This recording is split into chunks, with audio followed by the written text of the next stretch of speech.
ผู้เจ้าล้ำเลยจังหวะนี้ไอ้นี่ต้องบ้านเฮาดิ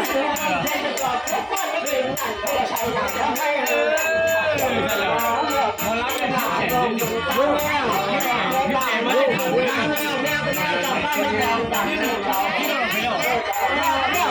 ไม่ใช่พวกมันทำเนี่ยขาอย่างแล้วมันเจ็บจังยังเคยดูมันตึงตะกี้ดอกจะคำแล้วพอแล้วจะมาละมาคาจับแม่เป่ายกจ้อนกำเข่าเลิกขม่ามันประจำนำช่วยเอาเลิกตัวเจ้าเดินไอ้บ้านจะว่าบ่อยล่ำเดี๋ยวไล่บ้านเสียไล่เพราะว่าไผ่บ้านไหนวะแม่พิมพ์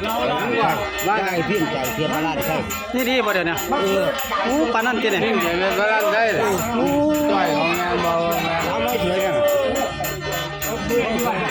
กลมมันเนี่ยเราเคยลำบอกกันนะ